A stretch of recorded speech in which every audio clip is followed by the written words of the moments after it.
What's up, guys? Welcome to DriverJ's Garage. My name is Josh, and today we are going to be going over everything that is wrong with my 2001 GMC Yukon. You'll notice I'm wearing headphones today. I'm trying a little bit different of an audio solution since we're a little bit less isolated from the world's sound. So hopefully the audio quality coming out of these is better than the audio quality coming out of my camera right now. But we are going to be focusing today on this beast, my 2001 GMC Yukon, and everything that is wrong with it. We did our little 2-minute flyby and introduction video just to show you guys that this beast is what we're going to be working on. And I'm pretty excited to start looking at it, but there are some issues that we do have to tackle. Now, mechanically, my Yukon is pretty solid. The four-wheel drive works. The engine runs fine, the transmission shifts fine, there's no noise from the rear differential or the front differential. So there really aren't any major concerns mechanically with how solid this Yukon is, which is a surprise for a 280, that's right, 280,000 mile vehicle. So this is a 2001, it is now 18 years old and has 280,000 miles on the clock. And we're gonna take a look at everything that I'm going to be working on over this series of videos as we work on my beast. So let's go ahead and get started, guys. We're gonna jump to the interior, and you're gonna notice we're gonna pick up another camera here because I want to be able to give you guys a view on the fly. So we are gonna pick up and start recording with my vlogging camera here, guys. So as we take a look at the Yukon from the outside, there are some things on the outside that do need to be addressed. You will notice that there is some rust starting to form. I do live in a rust state, so being in a northern state, we do get rust because they use road salt, and as you can tell, it is winter, so it is probably only going to be getting worse over the next month here as we melt off. We'll walk around the outside here first and just take a look. So we've got that dent down here that we are going to need to be getting taken care of. You can see it as it goes into the fender flare. So that dent will be taken care of there. Rust on the outside of this thing for where I live is pretty minimal. We do have some here along the under, but we don't have a lot of spots that have actually rusted through the sheet metal, which is spectacular. And you can see there's some more of that rust around the outside edge, and we will be taking care of, and this is really the worst spots, is these rear fenders, and we will be taking care of these as we go. So we do want to get those spots taken care of. There is a little bit of flex and damage to the rear bumper. I don't know if it was hit in the rear or if it's just from the rust that's forming here.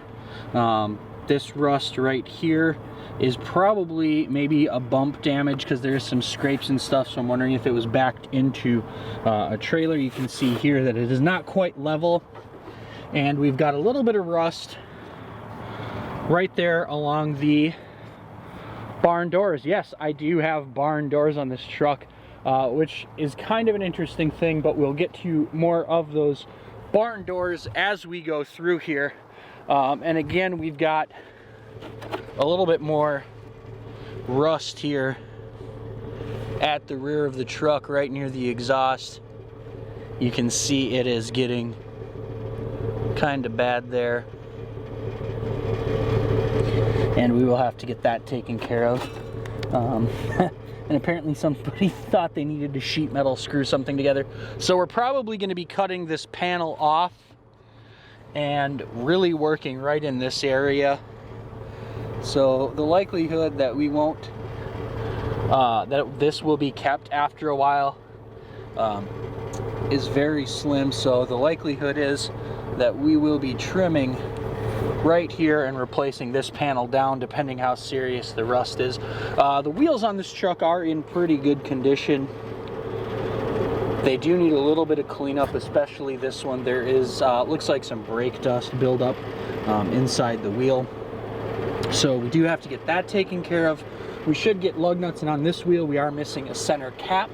The tires aren't exactly what I would choose myself as the specific tire I would want on this vehicle. They are more of a commuter truck tire than a off-road tire. I do have the Z71 package on my Yukon, so we do want to go ahead and get a more off-road tire at this point. It is a 17-inch wheel, so I will be looking for those eventually. Guys, if you have any leads, hit me up in the comments below. That would be awesome. I would like something very off-road looking, but all-terrain that's not too noisy for the road. Again, we're gonna go crouch down here and just take a look. You can see that there is a decent amount of rust around, but nothing that is too sheet metal damaging.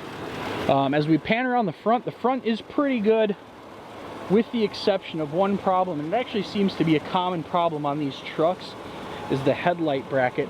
I've got a loose headlight here, so we are going to, and you can see it as I wiggle it, and I think a couple of the brackets are broken.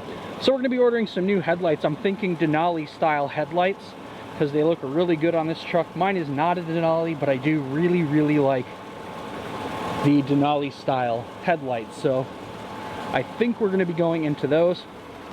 But let's go ahead and get into the interior of this truck and take a look. That's where some of, and I think the majority of the issues of this vehicle lie, and we do have one mechanical issue we really do have to deal with at some point pretty soon.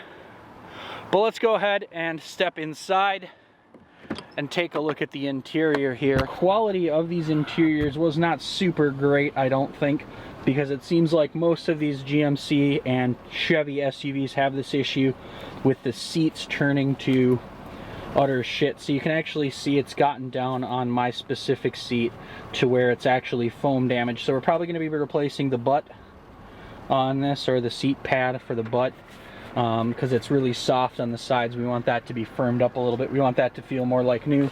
There's some pretty good rips, so we're going to take care of that. We're going to get the rips fixed. We're going to put down a new leather seating surface for this. We're going to order that up.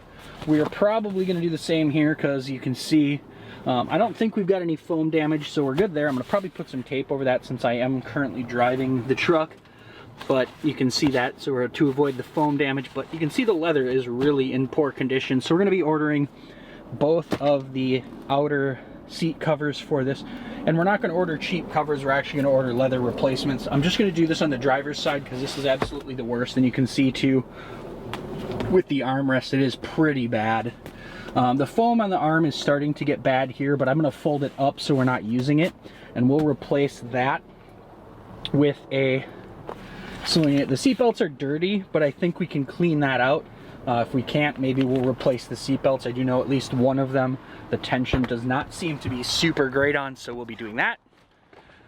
And then we've got the brake controller, which is a common issue here, and we'll talk about that as we turn around. So our ABS light and our brake light are on. That's actually a pretty common issue with these trucks and trucks of this vintage, because the S-Series pickup that I had before this, my ZR2, it also had this problem. The brake controller has bad solder joints, but we'll go into that. So the ABS controller, if you don't unplug the fuse, kicks on in this truck all the time. So the interior is pretty much the same kind of the way through. You can see this isn't as bad, so I don't know that we're actually going to replace the passenger side. We'll give that one a good cleaning and see how it looks. The vehicle is definitely in need of a good detailing. Also up here we do have a missing screw in our overhead visor, so we'll find that. That's going to be a really cheap, quick fix.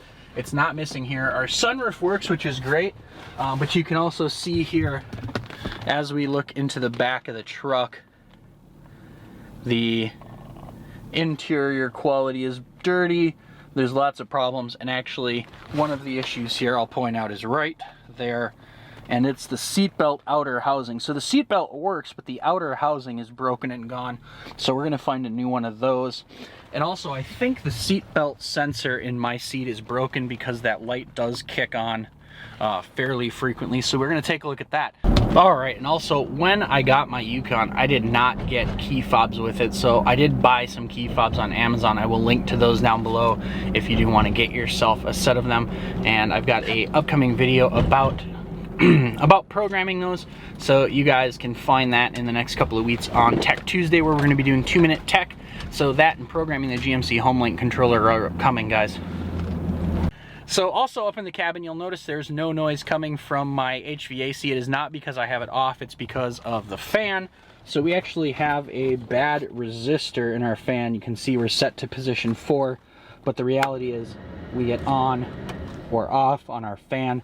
That is typically a bad resistor in your blower motor. Simple, quick fix. We're going to do a video about that. One of the things that we are going to talk about in a future video is this head unit. It is a newer head unit. It's got an aux input and USB, but it does not recognize my Android phone. So we are going to be updating to something with Android Auto and a backup cam, because that is a serious issue in this vehicle. Because if we flip around here, the rearward visibility out of this truck is pretty trash, and I live in an area with a lot of little kids, and I have kids of my own, so I do want to make sure we do have that backup camera installed. So we're gonna go ahead and get a backup camera installed as well when we put the head unit in. Audio in this truck does lack a little bit of bass, so I think we're at some point gonna install a subwoofer as well. We're probably gonna do 2 different things for that. We're gonna be doing we're gonna be doing one 12-inch to start, because I do already have that system out of an older vehicle I used to have. And as we go back outside and try to finish the interior, here's where we run into another of the problems. The exterior barn door handle sticks. Again, common issue on these trucks, fairly easy to deal with. I do have to grab my key to get in there because it does not work with my electric lock, so that will be another thing we'll be troubleshooting. And we'll grab the keys really quick here and flip my headlights off so it doesn't sit and chime at us. We've already replaced the battery in this, so that was an issue. I can go through how to do that in another video. It's a pretty simple process. We're gonna go ahead and get the door unlocked here and take a look at another one of the issues here, and that's that we are missing a rear panel. The previous owner did say he had this panel and was gonna get in touch with me very soon about the panel. If you've got a lead on a cheap one, I have the tan, the 2-tone interior that is shale and like a grayish. I'm going to be looking for some interior panels as well. Or if you have a lead on a completely gray interior, I would take that as well, because I would actually like to swap to a darker gray leather interior. I like the barn doors. It's really cool. It gives me a lot of good access to the back of my truck. And you'll see a few things that are sitting back here because I'm transporting Girl Scout cookies for my daughter and what's left of them. And then we've got a couple of things that we've picked up here. So as part of our installation, we did pick up a radio bucket. So this is for the 03 dash conversion we're going to be doing. And there is quite a bit of staining in the back here. You can see over here, right there, you can see some staining. Up here you can see some staining. So we're actually going to take out our detailing gear and try and get that taken care of. And then we have some pretty nasty cracking back here. We actually have some of these fins that are pretty badly broken, as well as a pretty good crack here. And I know this was used as a utility vehicle and that he was hauling quite a bit of stuff with it, but we do want to get that stuff fixed and addressed for the future. So we're going to go through, we are going to give the Yukon a good detailing, and we're going to start getting her real nice for drivability. So we'll go ahead and get our barn doors closed up and packed back up. But guys, thank you for watching. This has been everything that is wrong with my 2001 GMC Yukon. And we're going to be getting into tackling all of this stuff in future videos. I hope you enjoyed it. Guys, if you did, go ahead and give it a thumbs up. If you have any suggestions for future videos or any questions about my truck, you can drop those in the comments down below. And if you're new here and aren't already subscribed, you should do that and hit the post notification bell up there in the right-hand corner as well, because that will get you notified when we drop new content. We are planning to do videos 3 times a week on Tuesdays, Thursdays, and Saturdays. If you're into video games at all, you can check me out on my other channel, The Rogue Gentleman Gamer. But guys, that is it for DriverJ's Garage. I'm Josh. We'll see you guys in the garage.